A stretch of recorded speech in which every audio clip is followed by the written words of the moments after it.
look at her. I would die for her. I would kill for her. Either way, what bliss? She was the dark queen of the Addams family, elegant and mysterious with every move.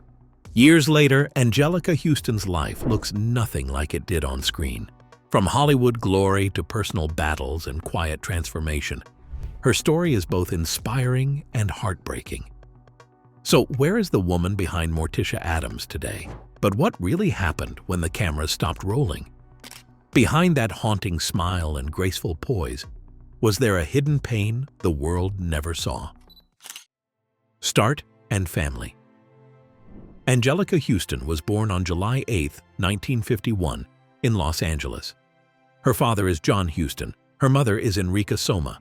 Her grandfather is Walter Huston. The Huston name is known in film circles. John Huston worked as a film director and actor for many years. Walter Huston won awards as an actor. Growing up, Anjelica moved often between the United States and Ireland. Her family owned homes in County Kildare and in County Wicklow. She spent long stretches of her childhood in Ireland, and she still speaks of that time with warmth. Enrica Soma worked as a model, and she trained in ballet. She gave Anjelica early exposure to art and to public life. John Huston took Anjelica to film sets when she was young. She watched directors, camera crews, and actors at work. Those visits gave her an early look at how a film is made. She learned to listen on set and to wait for the right moment to speak. As a teenager, Anjelica worked as a model. She modeled in London and in New York. Modeling taught her to hold a look for the camera. That training helped when she moved into acting. Her first credited film roles were small in the 70s. She slowly moved from modeling jobs to supporting parts on screen. Directors noticed her presence and her unique voice. She began to be cast in parts that required a reserved character. Her family includes other film professionals. Her brother, Tony Huston, worked as an actor and a writer. Her half-brother, Daniel Huston, followed film work as an actor and director. The Huston family name opened doors, and it also set high expectations. Anjelica had to find her own place while living with a famous name. Tragedy touched her life early. Her mother, Enrica Soma, died when Anjelica was young. The loss affected family life and responsibilities. After that loss, the family continued to move between homes and film projects. Anjelica kept close to relatives who worked in film and the arts. She spent time with her father on set. Those years taught her practical skills about timing, script reading, and working with groups. When her career began to grow in the 80s, she took parts that fit a distinct style. She chose roles that needed accuracy in posture and speech. Reviewers often described her performances as quiet and controlled. That quality became part of her screen presence. She did not rush into any part just for fame. Her first major award came in 1985. She won the Academy Award for Best Supporting Actress for her work in Prizzi's honor. Winning the Oscar raised her profile and opened chances for larger parts. She then took a mix of studio films and smaller projects. Her choices showed a desire to work with strong directors and to try new forms of acting. Her personal life became part of the public conversation as well. She had a long relationship with actor Jack Nicholson in the 70s and 80s. Their partnership received media attention. In 1992, she married sculptor Robert Graham. They remained married until he died in 2008. Robert Graham was known for his public sculptures and for his work in the art world. The marriage gave her a partner who also worked in a creative field. Anjelica did not have children. She often balanced long work periods with quiet time at home. Anjelica wrote about parts of her life in her memoirs. 2 books carry her personal voice. Watch Me and A Story, Lately Told, include memories of film sets, family moments, and her path into acting. The books offer readers direct quotes and scenes from her life. She described moments on set and memories of working with directors and actors. Her early years in Ireland influenced her choice of projects. She returned to Irish settings for some film projects and for directing work. She directed the film Agnes Brown in 1999, and she worked with Irish actors on that project. Directing added a new element to her career. It gave her a view into how choices are made behind the camera. Friends and peers often speak about her good work ethic. Directors name her for parts that require a calm presence. She continued to take roles across film and television through the 2000s and the 2010s. She balanced public work with private time. Living between Los Angeles, Ireland, and other places gave her options when offers arrived. Her family history is part of her public identity. The name Huston ties her to a long film line that includes her father, John, and her grandfather, Walter. That history makes film a visible part of her story. At the same time, Anjelica Huston took steps to build her own career in acting and directing. Her start in life mixed family, travel, and early work in modeling. Those facts explain how a young woman with a strong film name grew into a respected actor and director over many years. She trained her voice, read plays aloud, and practiced timing for scenes with local acting coaches in London and New York. These small efforts sharpened her control in a way that later casting directors noticed, helping her move from modeling into steady acting work and stage roles. But before her most iconic role would define a generation, one question lingered. Could Anjelica Huston escape her family's shadow and make the world see her true self? The Addams Moment. The Addams Family arrived in theaters in November 1991 with a creative team behind it. Barry Sonnenfeld directed the film after a search for the right vision. Scott Rudin produced the project. The script came from Caroline Thompson and Larry Wilson, who worked to bring the dark humor of Charles Addams to the screen. Producers and studio personnel wanted a film that would look bold and feel like a family story with a twist. Casting shaped the movie. Anjelica Huston played Morticia Addams. Raul Julia played Gomez Addams. Christina Ricci was Wednesday Addams. Christopher Lloyd played Uncle Fester. Carol Stryken played Lurch, and Judith Malina played Grandmama. Each actor gave the film a clear identity. Anjelica used small moves and a low voice to create Morticia. Raul brought warmth and energy to Gomez. Christina, a child actor at the time, stood out for her deadpan face and exact timing. How would you describe your character to kids who probably are not familiar with the Addams Family? Well, she's very solemn. She doesn't... Never smiles. No, she never shows her emotions. The combination worked on screen. Costume design played a major role in how the characters looked. Ruth Myers led the costume team. She chose fabrics, cuts, and fits that made Morticia both elegant and strict. Morticia wore long, tight dresses that determined posture and movement. The clothes pushed action into small, careful steps, and that shaped how she stood and spoke. Makeup and hair teams worked to keep a pale face and a classic black hairstyle that matched the comic strip feel. The team adjusted each outfit to camera angles and to close-ups, so the look read well in every frame. Production design and camera work added another layer. The sets included the Addams Mansion, full of old furniture and odd objects that fit the family's tone. The art team filled rooms with props that gave scenes texture and interest. Cinematography used strong lines and shadows to make rooms feel large, quiet, and a little strange. Lighting often framed the family in ways that made the house a character of its own. The team mixed dark interiors with moments of bright comic timing. Music and sound supported the film's tone. Mark Shaman wrote the score that moved between light cues and deeper themes when the story needed it. The music lifted scenes that asked for emotion and stayed simple during comic beats. Sound effects and careful editing set the timing for jokes and for the quieter Morticia moments. The audio work helped shape the mood without calling attention away from the actors. On set, the cast built a good rapport. Raul and Anjelica worked on scenes that called for a tight couple dynamic. They used rhythm, silent pauses, and tiny looks that said more than long speeches. Christopher Lloyd added a lively edge as Uncle Fester that balanced Morticia's quiet. Christina Ricci learnt fast on set and matched the adults in timing and focus. Crew members remembered Raul singing opera between takes to lift spirits on long days. Those small human pauses helped the group stay focused through long hours. Filming had its challenges. The shoot required long costume fittings, careful scheduling for child actors, and work on complex sets. Directors and crews faced tight timetables and heavy workloads. Reports from the production point to long days and the need for precise planning. The team worked through those pressures to finish a film that felt complete and consistent. When the film opened, it found an audience. The Addams Family earned strong ticket sales in the United States. It grossed over $100 million domestically and approached $200 million worldwide. That success made Morticia a widely known screen figure.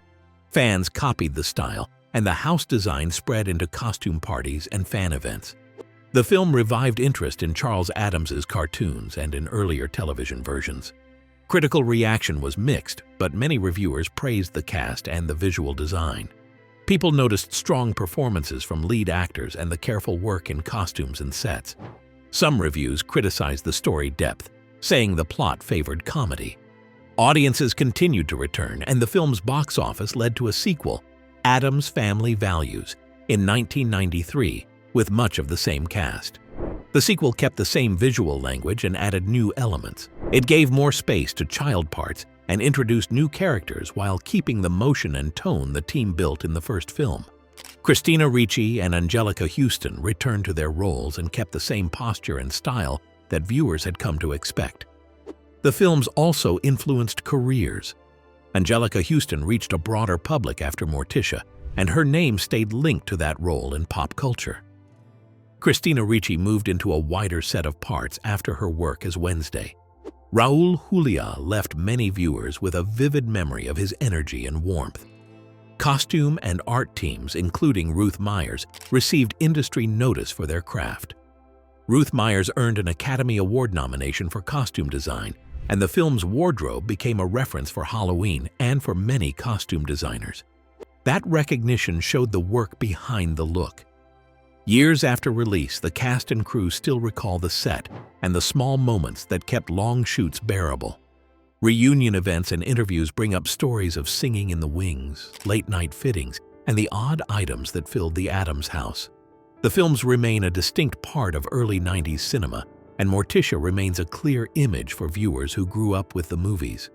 But behind Morticia's graceful poise and iconic shadowed gaze, what path did Anjelica Huston walk once the cameras stopped rolling?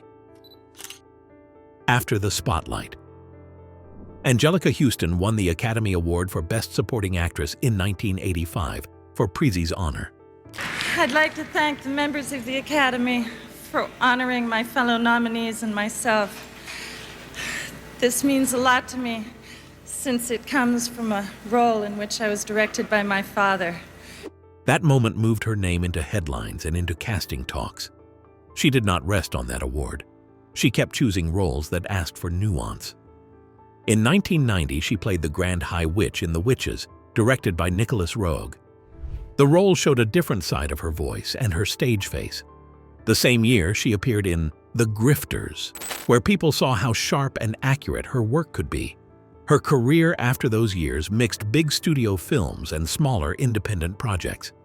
In 2001, she worked with director Wes Anderson in The Royal Tenenbaums. That film had a careful style and a strong cast. Her parts often asked for control in speech and in posture. Directors sought her for roles that needed an actor who could hold a scene with small moves rather than loud lines. She also moved into directing. In 1996, she directed the television film Bastard Out of Carolina. The project was serious in tone. 2 years later, she directed Agnes Brown in 1999, a feature filmed in Ireland with an Irish cast. Directing gave her work behind the camera and new responsibilities in casting and pacing. It added a different view of film that she kept with her while acting. Awards and nominations followed across decades. The Academy Award remained a key marker, and she also received Golden Globe nominations and other industry recognition. Those honors helped keep offers coming from directors who wanted a trusted actor on set. Her filmography shows many small but strong parts rather than only headline roles. Her personal life was also in the public eye. She had a long relationship with actor Jack Nicholson that lasted for years. Their time together added to public interest in her career. In 1992, she married sculptor Robert Graham. Robert Graham became part of her life away from the loudest Hollywood scenes. They remained married until he died in 2008. The marriage gave her time at home and a partner who worked in visual art. She wrote 2 memoirs that give direct words about her life. Watch Me and a Story. Lately Told are titles where she tells moments from sets, from family, and from times in Ireland. In those books, she names directors, actors, and places. She writes about travel, about films that tested her, and about the people she met. Readers hear her voice on paper and see how she remembers early auditions and late nights on set. Work in the early years shows her great talent. She took parts that fit a quieter pace and that added texture to ensemble casts. Guest roles and supporting parts let her shape scenes without long shoots. On set, she was known for arriving ready, for listening to directors, and for finding small chords of feeling in a line. Her stage of life after early fame included choices about where to live. She spent time on a ranch, and she chose quieter settings between films. The ranch life gave space for rest and for weighing new offers. She kept connections to Ireland and to Los Angeles, and she moved between both worlds when projects called. Directors often praise her for good work and for clear preparation. She won respect from peers who value a controlled voice and careful timing. Casting directors mention her name when a role needs quiet power rather than loud energy. She worked in films and television, taking parts that used her skill in voice and posture. She did not chase headlines. She picked work that fit her timing and her life. The record of work after the Addams films shows a steady actor who tried directing and who built a long career while holding a private life away from constant attention. Across decades, she worked with directors such as Nicholas Roeg, David Mamet, and Wes Anderson. Those collaborations range from darker material to lighter ensembles. Producers and casting teams kept inviting her because she brought precision and a known voice. She kept a varied resume throughout. But behind her success and calm precision, what personal battle was quietly reshaping her choices, career pace, and future roles? Her now: health, roles, and life. Anjelica Huston has moved through recent years with a private approach. After working on John Wick: Parabellum in 2019, she faced a health challenge that she kept from the public for some time. She later revealed that she had been diagnosed with cancer and that she had completed treatment and was now in the clear. She did not give many medical details, and she chose to protect her privacy while she recovered. That privacy affected her work choices. After 2019, she began to pick parts that matched a calmer schedule and roles that asked for presence more than physical strain. She appeared in The French Dispatch in 2021, where director Wes Anderson used a strong ensemble and small scenes for character work. The role fit a pace that allowed her to use tone and timing rather than large physical scenes. In 2025, she took a role in the British Broadcasting Corporation adaptation of Towards Zero as Lady Tressilian, and the press for that project noted a calm set and shooting days. Reports and interviews from that time show her choosing roles that fit a slower rhythm and allowed room between jobs. I've always known what I liked and what I didn't like and where I wanted to be, and so far that served me pretty well. She also kept in contact with friends and colleagues who supported her during personal trials. For example, she has spoken about calls and messages from actors and directors who checked on her when California wildfires affected the area where she has homes. Her husband, Robert Graham, died in 2008, and she has since balanced work with private life on a ranch and in homes in Ireland and in the United States. She remains linked to the Huston family line, with relatives working in film and art, and that connection still appears in the press and in film listings. Her public statements after recovery were short and thankful. She said she felt lucky to be healthy, and she spoke about the care she received. She has not announced any long film plans, and she seems to prefer guest roles and projects with time to rest between shoots. Her choices show a focus on parts that fit a gentler pace of work and that allow room for personal life. She still appears in interviews and public events, but she keeps many details private, and she avoids press tours. Her recent credits and the way she manages work make her a person who picks roles while being mindful. Anjelica Huston's story reminds us how fame changes, but true artistry never fades. From her unforgettable Morticia to the woman she is today, her journey is a mix of strength, talent, and grace. If you enjoyed this look back, hit like, share your thoughts in the comments, and subscribe for more timeless stories.